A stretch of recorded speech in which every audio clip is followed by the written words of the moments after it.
class? Do you know how to sing? Sorry. Hey, good morning, class. Morning, sir. Okay, so let me ask you a question. Do you know how to sing the Carpenter's song Top of the World? Yes, sir. Okay, so we'll be singing that, but then we'll change a lyric a bit, no? Okay, instead of having the title Top of the World, we will have a title, a function. Okay, so don't worry, I'll be teaching you that, no? Okay, but we will just focus on the chorus. Okay, so do you know how to sing the chorus? Top of the world, looking down on creation. Anyway, I'll be singing it and then you will follow later, ha? Just Yes, sir. follow. Okay, so I'll give this a title, a function. Okay, a function is a relation which each element of the domain corresponds to exactly one. You sing along. Man of the range, the domain of whereof is the set of the first coordinates. A function is a relation in which each element of the domain corresponds to element to the range. The range of a relation is the set of the second coordinate. Okay, very good. Tatlong baksak para sa general math class. Very good. Okay, now, good morning, students. Good morning, sir. Okay, and now, I think you are awake already. So, but before that, let us be quiet, let us stand and have our opening prayer to be led by Mount Para. Thank you very much. Okay, sit down. Okay, now, who are absent today? Okay, nobody is absent. I can say it in my class. Si Suhor, ga-date pa, sir. Very good. Now, okay, class. Let me ask you a question. What was the last topic we have discussed yesterday? Ma'am Van? Okay, our topic last time.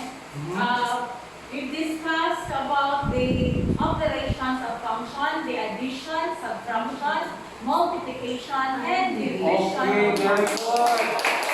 You have remembered all our topic. That's why you are so excellent and very good. Okay, Outstanding. amazing. Okay. So yesterday we have learned about the operation of functions, particularly the addition and the subtraction of functions. No? Okay, now to review the topic, we will be reviewing that, of course, so that it will be retained in your mind. Do you want to play a game? Yes, sir. Okay, so we'll be playing a game. But before that, before we will be entering our topic for today, okay, we'll remember our main objective. Okay, first, our main objective here is, of course, to identify the rules of operation and the composition of Function. Okay, the second objective is, everybody reads? Performs the Okay, not just identifying, but you know how to solve. Okay, and to solve and understand the topic. So that's performance. And then of course, the third is develop accuracy in performing operation of the composition of function. Okay, so we call it mastery. Now, game time. Okay? Game time. Actually, I've been preparing this one. And then the instruction is I have to divide the whole class into two groups. Group A and Group B. Okay? But then, are you excited to play this game? Do you want to? Yes, sir. Okay, so let's play the game. Huh? Okay. So anyway, the name of the game is... Tan tararan. Okay, but you have to read It's a prank. part of remembering the game is to enjoy. That means when you play a game, you enjoy. Okay? Yes, So, sir. I name this game I do F, you do G. Oh, I do F have and to G. Okay. Totally, I was preparing to, I'm about to place this one on the center as. Okay, so, okay. Now you have formed the two groups, Group A, which represents the function F, and Group B, which represents the function G. Okay? That's why I tell you, I name this game, you do F for function F and you do G for function G. Okay? Are you excited with the prices? Yes, prices. What are the prices, I will sir? be giving one pack of candy. Yay! Very good. Okay, now, the instruction of this, of course, is for each group, you have to divide, you have at least 6 members for each group. Group A has 6 members, and of course, Group B has 6 members also. Now, all you have to do is to pick, okay, there is 6 papers here for Group A and B, and then of course, each one member has to pick up and answer the problems written, okay? And then whoever comes first to the table will get a candy, okay? Yes, sir. Okay, so now let's start. Okay, thank you very much. Group A has won. We have Yes. one pack of candy. Okay, tatlong bagsak para sa Group A. Very good. Now, Group A, are you ready? We are already ready. We are already winning the game, okay? Okay. So, these are the problems, let's review, okay? This is where the Group A runs the fastest. Now, Group A is f of x is equal to 3x plus 7, where our x, the value of x 10. is 1. Okay, so Group A has answered first. The 10. answer is 10. Okay. And then of course, problem number 2, we have this one. And again, Group B has answered. But then, in paper number 3, Group A prepare the answers and give us the answer of 8x minus 4. This is the addition of functions. Remember, we have discussed this earlier? Yes, sir. And then of course, this one, another one, function, f of x, which is 10x minus 4, where the value of x is 3, and the answer is 26. Again, Group A has answered it first. So you need to have a whole value sa x. Anyway, so this is the subtraction of functions, okay? And the answer is negative 2x plus 2. Again, Group A has answered it first. And the last, again, Group A has answered it first. The problem is, the function is f of x equal to negative 2x plus 2. The value of x is negative 3. What is f of x? The value of f of x is of course 8. 8. And we substitute the value of x, which is negative 3, to our variable x. Yes. Okay, now, Group A again is the winner. Congratulations. Yay! Nalaman yung kaunahan. Ayaw bibiha. Kaya wala nyo ang Tango. Okay, now. Let me ask you a question. What would happen if the output, do you know what output is? The result. Yes. Okay, you put it out, okay? What is being put out? Okay, that's the output. How about the input? You. Put something in, okay? Yes. Okay, now, talking Something about in, function, something out. there is what we call Something the in, output, something which is the outcome. And of course, the input, which is the something that you put inside the function that will eventually make this function like a machine. That if you put this input value, There is an it will output. process itself, and just like a machine, the outcome will be different, which is your output. Okay, now the question is, what would happen if the output of the function, f of x, is equal to 2x plus 1 is used. Okay, the output of this, okay, there is one function. You put the value of it, and then there's the output. And this output will be used to another function. Okay, another function, you put in the output of the first function. What happened? Okay, now the second function is g of x is equal to x squared minus 2x plus 2. What would happen? Okay, I'll ask Sir Andy Paul. Yes. Very good. Let's answer 2x plus 1 squared minus 2 times 2x plus 1 plus 2. Very good. You have isa pang legend. Okay. Mythic, sir, mythic. Let's continue. Proceed to define the composite function as shown below. Okay, so this is the definition. Now let's proceed to the topic of composition of function. Okay, of course, when we say composition of function, there are two or more functions involved. Okay, so that's why we call it composition, because it is a composite.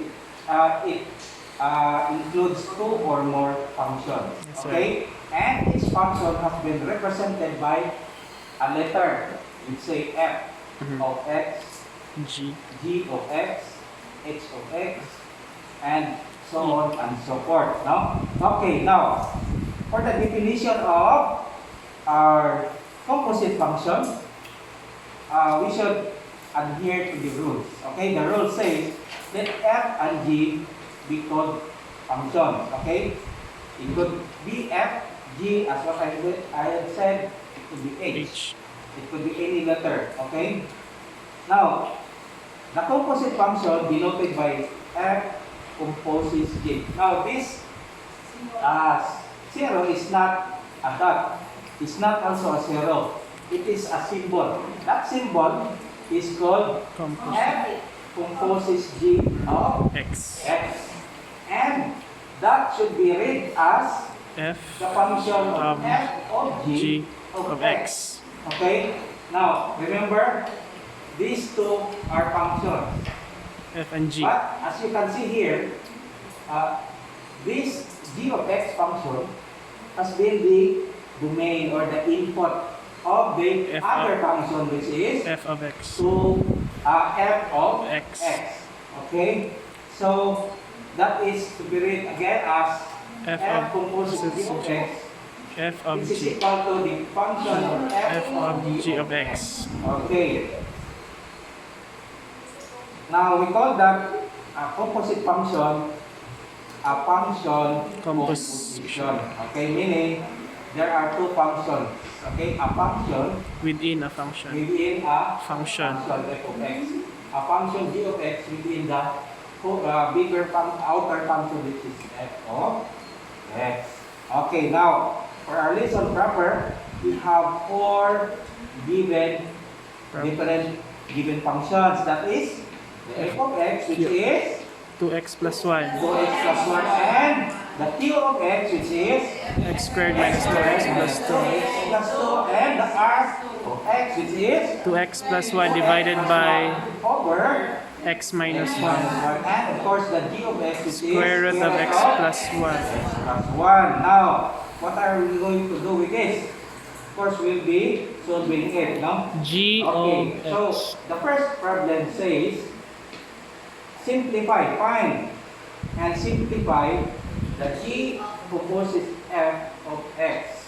Okay, so just remember what I have said yesterday. Okay, that this involves two functions, the f of x and the g of x. Okay, so find and simplify. Okay, now here, this is the solution. Okay, g composes f of x is equal to the g of f of x. Now, first, as you can see here, what is, if we will remember, okay, our f of x given is 2x plus 1. That is our domain function, the inner function. And then, of course, the g of x another function, that is the outer function, which is square root of X x plus plus 1. 1. Okay, so here, g of f of x is equal to, okay, the outer function, what is the outer function? G of x, which is square root of X x plus plus 1. Now, on your x, sa outer function, imong ibutang ang imong input, F of X. which is the f of x. And what is your value sa imong x? 2X plus 1. What? 2X plus 1. 2x plus 1. Okay. Now, you have to simplify it. So, by simplifying, you group like terms. So, that is why 2x plus 2. and then 1 Plus is 1. grouped with another constant, which is 1. So, 1 plus 1 is 2. That's why the final answer of g composes f of x is equal to Square root of 2X square root of plus 2x plus 2. Very good. Now, let's proceed. Fine, and simplify another one. Okay, what can you observe here? That the two function has been interchange. interchanged. Very good. Now, the question now is, if we will interchange these two functions, will it be the same? No. No, let's find out. Okay. Why? Okay, let's start with the first function. The q composes f of x. Okay, so q of f of x, and then substitute on the function, the outer function, which is x squared minus 2x plus 2, and substitute the inner function, which is x, which is the value of f of x. Okay, the value of f of x, as we can see here, right. The value of f of x is 2x plus 1. Okay, so 2x plus 1, which is the inner function, is substitute na muna sa inyong x. And then of course, so we have 2x plus 1 quantity squared minus 2 times open parenthesis 2x plus 1, and then of course plus 2. The line plus. This is supposed to be plus 2. Okay, now, so simplify by expanding. Okay, so 2x plus 1 quantity squared is g squared, the first term, which is 2x, that is 4x squared. Okay, then of course, multiply 2 times the first term times the second term, so that will be 4X. 2 times 2x is 4x, 4X. times 1 is 4x. And then of course, you square the second term, which is 1. 1 squared remains to be 1. 1. Okay, so you expand. And then of course, you distribute negative 2 to the inner function. So that will be negative 2 times 2x is negative 4x.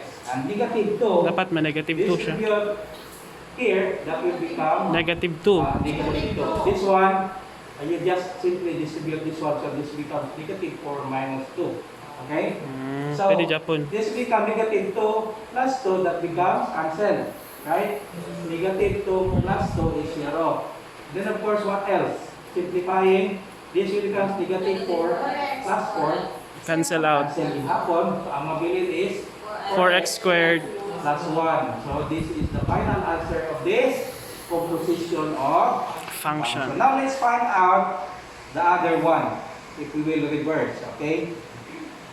F composes q of x, and the final answer is 2x. Okay? 2x. If we will distribute it, 2 times x squared minus 2x plus 2 plus 1. It's different.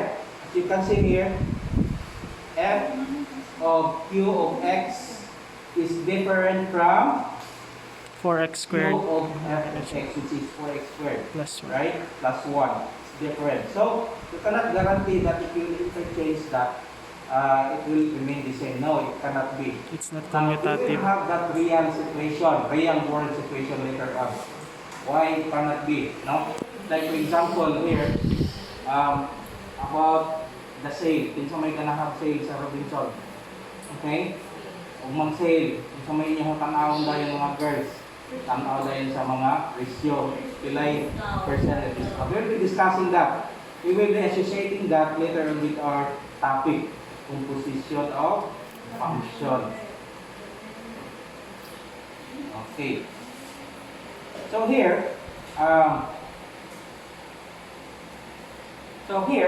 on our mastery, we'll be dividing, we'll be having an activity, okay? We will be dividing each one because naiba ninyo, ganahan, dili ganahan math. Naiba ninyo, ganahan sayaw, naiba ganahan point, ganahan paso. We'll be dividing each group, okay, according to their, what they like best, no? So we'll be dividing the whole class into three groups. Group 1, okay, we'll be using the mathematical way, using the logical way of solving, okay? Then of course, the group 2, in the middle, will be using the music because you really like to sing. Top no? of the So world. you make some music out of any topics about composition of function. And then of course, group 3, you make sentences, okay, about composition of function. Okay, you have 5 minutes. Okay, time starts now. Thank you very much. Okay, thank you very much. Group 1 has delivered, solved the problem properly. And then of course, group 2 created a music. Within 5 minutes, you have really created music out of composition of functions. Amazing, group 2. And of course, group 3 has made a poem, no? Okay, about composition of function because of the like. You have very good linguistic capabilities. Okay, very good. Now, congratulations, you have all perfect ang inyong project for the first quarter because of that. Very good. Now, so here, okay, so you have performed. Okay, group 2 has performed. And group 3 and group 1 also. Okay? Now, about this one. The question ourselves, how can we relate that topic To the real world. situation? I cannot, it seems abstract, I cannot understand how to apply this to the real world. So, makaon ba na sir? Asa mo na nato makita sa tinuod na kuan real world situation. Okay. Of course, there are many examples within around us and within us that we can apply this concept of principle. Okay? So here, think of it this way. My eyes is sorry. Now, of course, we can apply it in a store setting, for example, in a store setting. Now, usually the stores, when they want to dispose all their old items and they want to dispose it fast, they have to make some sales, no? Discounted price, so that they could have another batch of new products. Okay?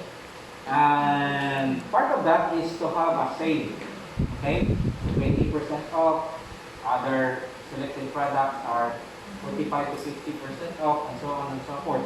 In addition to that, they want to invite more customers by giving some coupons. Okay, so you have 20% discount for this coupon. All you have to do is patronize our products. Okay, you want to buy something, then you can use this coupon, just give it to the cashier, and you have automatically given 20% discount, just like that, no? Aside from the sale. So of course, you have to compute. Okay, you have to compute the sale plus the coupon discount. Okay, so that is one way of application sa atuang Composition. of function. Okay, another one is word problems. There are many word problems, or we can learn it in the YouTube. So we might ask, sir, how can we learn? This is a bit difficult. There are many ways apart from our classroom discussion. You can also use the multimedia like the YouTube to further dig about the topic that we are discussing right now. Okay? So there are a lot of tutorials. And of course, I'll be giving you some worksheets. Okay? For whatever valid reasons, some students who cannot come because they are worrying in their mountainous barangays. So I can give you worksheets. Okay? So here, please distribute the worksheet. Okay, give this to your classmates who are absent. Okay, I'll be giving that later on. So that is one way of reaching out to those who are absent, maybe they are sick. I can give this to them. You can give this to them. Okay? So, what are the other practical applications for this? Okay? Okay. Practical application is, of course, for this composite function, we can use the evaluation by giving some worksheets. Okay, so I'll be giving you exam using this one. I get this from the Math worksheets. I will acknowledge the source. Tons of free math worksheets in the internet. There is a source and I will acknowledge that. Okay, thank you very much. Okay, you have 5 minutes. Okay, time is up. Very good. Okay, now you have checked all the your quiz. Okay, it seems that everybody has got the perfect score. Very good. So you have understood the concept of Composite. composition of function. Okay, very good. Now,